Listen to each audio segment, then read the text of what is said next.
மற்றொரு அண்மை செய்தியை பார்த்துக் கொண்டிருக்கிறோம்.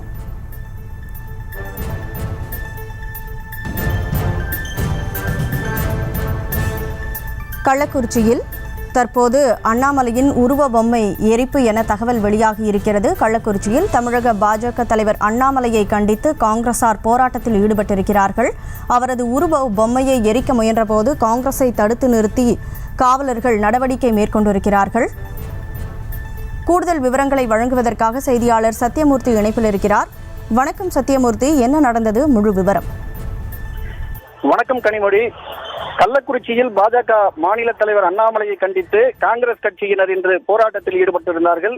அதாவது காங்கிரஸ் கட்சியின் மாநில தலைவரும் சட்டப்பேரவை உறுப்பினருமான செல்வ பெருந்தகையை பாஜக மாநில தலைவர் அண்ணாமலை தொடர்ந்து அவதூறாக பேசி வருவதை கண்டித்து இந்த ஆர்ப்பாட்டமானது இன்று நடைபெற்றது. கள்ளக்குறிச்சி மாவட்ட காங்கிரஸ் கட்சி சார்பில் கள்ளக்குறிச்சியில் இருக்கக்கூடிய கச்சேரி சாலையில் உள்ள அம்பேத்கர் சிலை அருகில மாவட்ட தலைவர் ஜெய்கணேஷ் தலைமையில இந்த ஆர்ப்பாட்டமானது நடைபெற்றது. அப்போது இந்த ஆர்ப்பாட்டத்தில் கலந்து கொண்ட காங்கிரஸ் கட்சி நிர்வாகிகள் மற்றும் தொண்டர்கள், அதாவது பாஜக மாநில தலைவர் அண்ணாமலையை கண்டித்து கோஷம் எழுப்பியிருந்தார்கள். அதனைத் தொடர்ந்து காங்கிரஸ் கட்சியினர் அண்ணாமலை உருவ பொம்மையை தீ வைத்து எரிக்க முற்பட்டார்கள்.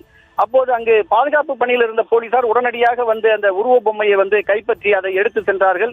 இதனால் அப்போது காங்கிரஸ் கட்சியினருக்கும் போலீசாருக்கும் இடையே தள்ளுமுள்ளு ஏற்பட்டது. இந்த தள்ளுமுள்ளை தொடர்ந்தும் காங்கிரஸ் கட்சியினர் விடாமல் அதை பாஜக மாநில தலைவர் அண்ணாமலையோட அந்த உருவப்படத்தை தீ வைத்து எரிக்க முற்பட்டார்கள். அப்போதும் போலீசார் உடனடியாக வந்து அவற்றையும் தடுத்து நிறுத்தினார்கள். இதனால் அந்த கச்சேரி சாலையில் சிறிது நேரம் பரபரப்பு ஏற்பட்டது குறிப்பிடத்தக்கது. கனிமொழி, செய்திகளை உடனுக்குடனும் துல்லியமாகவும் தெரிந்து கொள்ள சப்ஸ்கிரைப் பண்ணுங்க.